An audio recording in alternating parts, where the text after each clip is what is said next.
Saya Udin, nama samaran, saya mau berbagi cerita kisah nyata yang kualami beberapa tahun silam. Cerita ini dimulai di tahun 2004 saat aku masih duduk di bangku kelas 4 SD. Dulu ayah dan mamaku pertama kali menginjakan kaki di Banjarmasin tahun 1982, dan memilih membangun rumah di daerah kampung juga dekat dengan pasar tradisional. Tapi setelah 5 tahun tinggal di sana ternyata ayah dan ibuku terpaksa dipindahkan ke daerah Martapura karena penggusuran. Aku dilahirkan tahun 1997 dan kami 3 bersaudara, 1 kakak wanita dan 1 kakak laki-laki. Kisah ini dimulai pada tahun 2007. Saat mama aku perlahan-lahan kehilangan penglihatannya dan tak mampu menggerakkan badannya alias lumpuh. Setelah beberapa kali periksa ke rumah sakit, ternyata mamaku divonis terkena penyakit kanker otak stadium 3. Tak berpikir panjang kami sekeluarga sepakat untuk memberitahukan dokternya agar segera diberikan tindakan terhadap mamaku untuk operasi kankernya itu. Anehnya setelah 3 kali menjalani operasi pengangkatan kanker itu, bukan sesuai dengan harapan kami dan doa-doa kami. Sebab setelah 1 kanker diangkat timbul kanker baru di daerah lain, seperti kaki dan tangan. Alhasil kami menyerah karena keterbatasan biaya. Karena untuk 1 kali operasi saja menghabiskan puluhan juta seingat aku. Karena mama aku sudah 3-4 kali operasi pengangkatan kanker di 2 rumah sakit berbeda. Karena keterbatasan biaya, kami memutuskan membawa mamaku pulang untuk dirawat di rumah saja. Semoga akan ada keajaiban dari doa-doa kami sekeluarga. Waktu terus berjalan, sudah 2 tahun ini mamaku berjuang melawan penyakit yang dirasakan. Bukannya membaik akan tetapi kondisi mama aku tiap hari makin memburuk. Kejadian aneh juga terjadi. Mama aku kadang tertawa, teriak-teriak. Bahkan menangis tanpa sebab yang jelas. Dan suka menunjuk ke arah tirai pintu atau atap rumah tanpa alasan yang jelas, dan kadang bertingkah seperti anak kecil yang sangat ketakutan. Kami sangat kasihan melihat keadaan mama, dan sampailah di mana kami mencoba untuk meminta pendapat dan sekaligus meminta doa untuk kesembuhan mamaku kepada seorang kiai. Berangkatlah kami pada hari Minggu di tahun 2009 ke rumah seorang kiai. Aku, bersama ayah dan mamaku, sedangkan kedua kakakku tinggal di rumah, kami bertiga berangkat ke sana. Singkat cerita setelah menempuh waktu 1 jam sampailah kami di depan rumah Pak Kiai itu, dan ketika kami semua turun dari mobil keanehan dimulai. Di mana pada saat itu istri Pak Kiai itu seperti ketakutan yang luar biasa melihat mamahku. Sambil menunjuk ke arah mamahku yang terduduk di kursi roda, istri Pak Kiai itu pun segera menyuruh kami masuk. Setelah kami di dalam rumah Pak Kiai, dan anehnya istri Pak Kiai itu menutup mukanya. Cepat cari air putih botolan, kata Pak Kiai itu perintah ke ayahku, dan ayahku berjalan keluar mencari warung terdekat di daerah situ. Kira-kira sekitar 15 menit kemudian ayahku kembali membawa 2 botol air mineral, dan selama bapakku pergi membeli air, istri Pak Kiai itu sering sekali berucap, "Ya Allah, kasihan sekali kamu ibu." Iya, kata-kata itu ditujukan untuk mamaku. Di situ aku mulai merasa takut karena tingkah mamaku tidak seperti biasanya. Dia mengerang seperti ingin menerkam, aku hanya pasrah dan selalu membaca doa agar semuanya baik-baik saja. Setelah ayahku memberikan air mineral, Pak Kiai tadi langsung berkata apa sebenarnya yang terjadi kepada ibuku selama ini. Pak Kiai itu menjelaskan dengan nada yang lembut dan jelas. "Istrimu ini sudah disantet, dan yang melakukan itu rumahnya tidak jauh dari rumah kalian." Dalam pandangan Pak Kiai itu, sewaktu kami sampai dan turun dari mobil, Pak Kiai beserta istrinya itu melihat ada sosok perempuan bergantungan di punggung mamaku. Kakinya ditekuk di leher mamaku sementara bagian badannya menjunjung ke bawah. Dan Pak Kiai itu menjelaskan inilah penyebab ibuku sakit dan lumpuh perlahan seperti ini. Singkat cerita, Pak Kiai itu memberikan air doa, dan mengharuskan bapakku membawa ibuku keluar dari kota Banjarmasin, untuk sementara waktu dan harus melewati jalur laut, naik kapal. Karena menurut Pak Kiai tersebut santet tidak akan sampai lagi setelah melewati laut. Ayahku memutuskan untuk membawa mamaku pulang ke kampung halaman di Semarang. Keajaiban terjadi, sesampainya di rumah orang tua mamaku dalam kurung nenek saya. Selang beberapa hari di sana mama aku sudah makin membaik. Dan ia bisa berdiri. Melihat tanpa kendala apapun dalam artian sembuh. Mamaku bisa tersenyum lagi dan ayahku mengirim foto itu lewat kantor pos. Dan bagiku senyum kebahagiaan mamaku setelah bisa sembuh total itu adalah senyum terindah. Bagaikan diberi kekuatan penuh kepada diriku setelah melihat foto itu dan membuat kami semangat lagi. Hari demi hari berlalu, entah sudah berapa lama ayah dan mamahku di Semarang sana. Sementara aku hanya tinggal bertiga, aku dan dua kakakku, di Banjarmasin sini. Dan suatu hari ada hal menyeramkan yang aku temukan di rumah, tepatnya di kamar mamaku.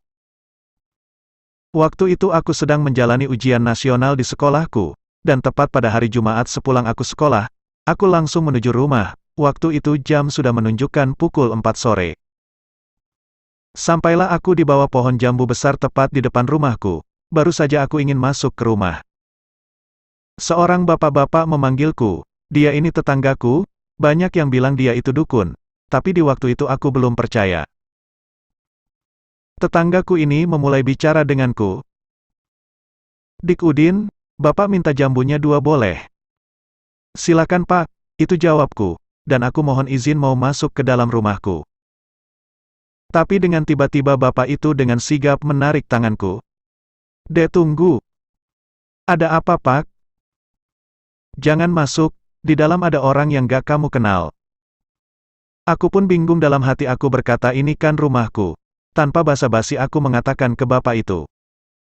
"Saya masuk dulu Pak mau istirahat." Dan bapak itu menjawab, "Oh. Ya udah terserah kamu tapi kalau ada apa-apa cepat lari ke rumah bapak ya dek." Aku pun mengiyakan, tanpa berpikir yang aneh-aneh waktu itu. Kemudian aku mulai membuka pintu rumahku yang pada saat itu tidak ada keluargaku di dalam, karena semua sedang bekerja dan kakakku yang satu masih sekolah. Setelah masuk aku langsung ganti baju dan makan sambil menonton TV, dan di samping TV itu tidak jauh adalah pintu kamar orang tuaku yang kosong karena mereka masih di Semarang. 1 jam berlalu saat itu aku masih menonton TV dan jam sudah menunjukkan sekitar pukul 4:30 sore. Tak lama TV pun kumatikan karena aku seperti mendengar suara gesekan kaki yang amat sangat perlahan. Sreks, sreks, sreks. Tapi suara itu terdengar jelas berasal dari kamar orang tuaku. Karena aku merasa ada yang gak beres aku memberanikan diri untuk melihat ada apa di dalam kamar mamaku. Kubukalah pintu kamar itu perlahan, dan setelah kubuka pintu itu sekitar sejengkal tangan ke arah dalam, dengan mata melotot tak percaya dengan apa yang kulihat saat itu. Dan aku terpaku entah berapa lama, karena aku melihat di dalam lemari baju besar milik orang tuaku, yang posisinya lemari itu terbuka lebar, dan ada sesosok hitam berbulu lebat duduk di dalamnya. Sepenglihatanku sosok itu sangat tinggi mungkin sekitar 6 meter, keseluruhan badannya dari kaki ke kepala. Dan yang membuatku hampir pingsan adalah ketika dia memainkan kakinya seperti mengesek-gesek di lantai dan persis seperti suara yang kudengar tadi. Sambil tersenyum dan mengeluarkan suara yang besar, makhluk itu seperti mengerang seakan-akan ingin menangkapku. Tak sanggup aku menjelaskan secara detail sosok itu karena terlalu mengerikan untuk digambarkan. Kemudian aku lari sekuat tenaga. Aku keluar rumah, dan masih sempat mengunci pintu rumahku dari luar, dan langsung berlari sejauh mungkin, hingga tak terasa air mataku pun jatuh karena kejadian itu membuatku takut sejadi-jadinya. Saat aku sedang berlari aku ketemu dengan kakakku yang waktu itu baru saja pulang sekolah, dan dia langsung memeluk dan bertanya kepadaku. "Ada apa Dik?" Aku pun menjelaskan dengan suara yang terpatah-patah. Kalau di rumah ada sosok seperti yang kujelaskan di atas tadi, kami pun langsung meminta bantuan tetanggaku untuk sama-sama mengecek ke dalam rumah. Dan setelah kami masuk, betapa terkejutnya kami melihat suasana di dalam rumah seperti diacak-acak. Drum air yang besar itu seperti ada yang membalikkan posisinya. Jadi posisinya itu seperti drum yang terbalik dan suasana di ruang TV yang berantakan. karena TV yang kulihat tadi sudah tergeletak hancur di lantai. Dan yang anehnya, kami menemukan di dalam kamar orang tuaku ada selendang berwarna merah yang sebelumnya tak pernah kami lihat. Selendang itu menutupi tumbukan padi zaman dulu yang terbuat dari bahan kayu, dan anehnya kami pun tidak mengenali tumbukan padi itu. Akhirnya karena kami merasa gak aman, kami memutuskan untuk keluar dari rumah sementara waktu. Aku diajak kakakku menginap di rumah temannya yang gak jauh dari rumahku. Sedang kakakku yang satunya tinggal di rumah kawan sekolahnya, tetangga kampung. Setelah meminjam HP milik teman kakakku, kami menelpon ayahku yang kala itu masih di Semarang. Kami pun memberitahu akan hal ini, dan pastinya itu membuat orang tuaku terkejut dan cemas. Kemudian ayah dan mamaku memutuskan pulang ke Banjarmasin besoknya menggunakan pesawat agar cepat sampai. Sesampainya orang tuaku ke Banjarmasin, langsung menuju rumah, ya seperti dugaanku, beliau langsung istighfar dan gak percaya dengan apa yang dia lihat. Karena posisi rumah yang kami ceritakan gak sesuai dengan apa yang ada pada saat itu. Drum yang semalam terbalik sekarang sudah pada posisi semula dan penuh dengan air. Air di waktu itu kami masih pakai sumur dan logikanya siapa yang menimba air itu dari sumur ke dalam drum. Kondisi kamar orang tuaku pun, sudah tak seperti semalam, selendang merah dan tumbukan ubi kayu itu sudah tak ada, yang tersisa hanya 3 lembar bunga melati yang sudah mulai layu. Saat itu mata dan badanku benar-benar down dan lelah sekali, entah kenapa seperti panas dan berat akibat kejadian semalam. Tak lama datanglah tetanggaku yang ramai orang bilang kalau dia itu dukun. Dia langsung meminta maaf sejadi-jadinya ke bapakku dan itu membuat kami semua terkejut dan terheran-heran. Dalam hati kami berpikir kenapa tiba-tiba bapak itu meminta maaf. Tak lama dia pun menjelaskan apa maksud dan tujuannya dia datang ke sini. Bapak itu dalam kurung si dukun berkata meminta maaf semua ini salah saya. Yang anakmu lihat semalam itu peliharaan saya, dan beberapa hari yang lalu, genderuwo itu saya usir, karena saya ingin melepas ilmu karena mengingat umur saya sudah semakin tua. Dukun ini beberapa minggu ini rajin ke masjid tak seperti sebelumnya. Brok, brok. Terdengar suara dari belakang di sekitar dapur, kami yang kala itu sekitar belasan orang terkaget karena melihat drum air yang penuh dengan air itu melayang di dapur seperti ada yang mengangkatnya. Tanpa basa-basi, dukun tadi langsung komat kamit, dan itu bikin aku kaget, dalam hati berucap ternyata benar dia itu dukun. Tak lama dukun tadi ngomong, udah jangan ganggu tetangga saya. Pergilah, saya sudah tua, carilah tuan baru untukmu, dan jangan datang dan ganggu lagi. Tak lama terdengar jeritan tetanggaku, dan suara itu tak asing, iya itu suara istri dukun ini. Bersamaan dengan drum itu tiba-tiba terjatuh, kami pun berlari ke rumah dukun itu yang jaraknya kira-kira hanya 10 meter dari rumahku. Alangkah terkejutnya kami melihat istri dukun itu seperti habis disiksa. Entah sama siapa, dia cuma bilang tolong aku bang. Ucap istri dukun itu ke suaminya. Karena aku dan keluargaku gak mau ikut campur urusan keluarga mereka kami pun pulang. Pasti di sini ada yang bertanya, apa dukun ini yang menyantet atau mengguna-guna mamaku? Bukan. Bukan dia tapi ada satu dukun lagi yang rumahnya kira-kira 200 meter dari rumahku. Kenapa kami bisa tahu? Karena dulu sewaktu orang tuaku masih di Semarang dan belum memiliki anak.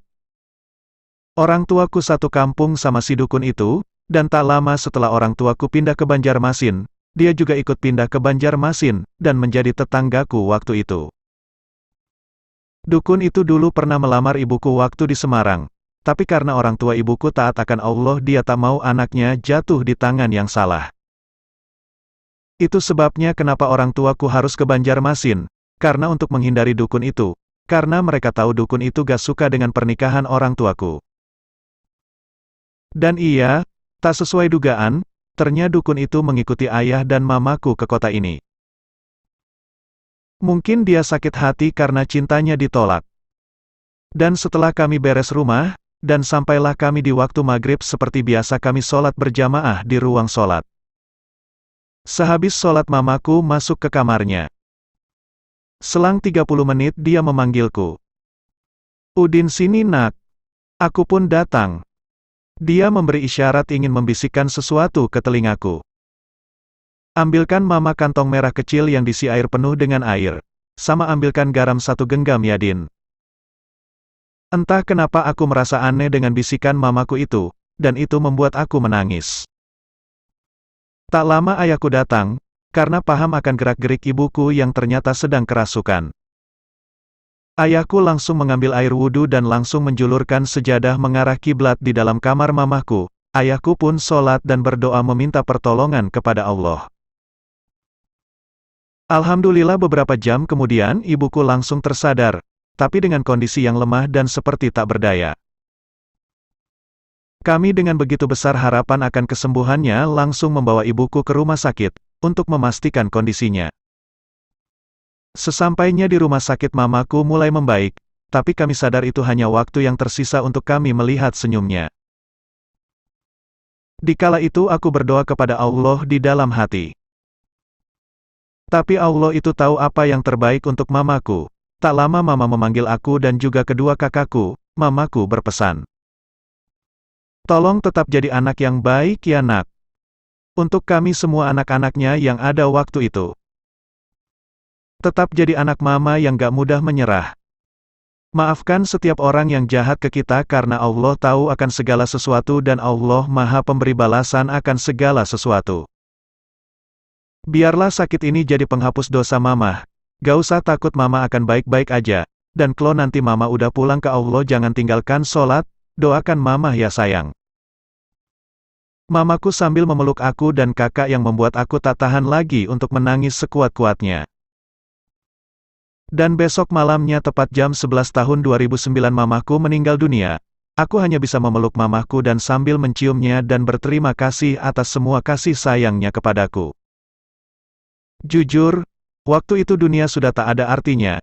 Dunia seakan-akan begitu kejam, tapi ayahku memelukku dan membisikkan, "Nak, masih ada ayah, jangan takut, ayah akan jaga kalian semua." Dan aku hanya bisa memeluk ayahku sekuat-kuatnya dan tanpa sadar aku pun pingsan. Aku terbangun ketika sudah berada di rumah dan sudah ramai orang membaca Yasin untuk mamahku.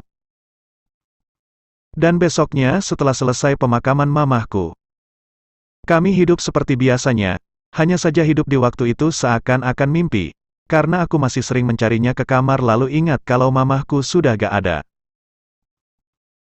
Maaf teman-teman sebenarnya masih banyak yang ingin ku ceritakan tapi rasanya sudah cukup karena ini cuma akan terus mengingatkanku dengan masa-masa itu. Untuk sekedar info, setelah mamaku meninggal gangguan di rumahku sudah tak ada lagi. Dan tepat di tahun 2011 ayahku pergi menyusul mamah ke surganya Allah. Ada sedikit pesan dariku dan ini pesan untuk diriku sendiri dan semua yang mendengarnya. Cintai orang tuamu, sayangi mereka, dan jangan pernah sekali-kali menyakiti hatinya. Karena hidup yang kualami saat ini tanpa adanya orang tua terasa begitu hampa. Demikian dari ulasan ini maaf kalau ada kata-kata yang salah. Terima kasih.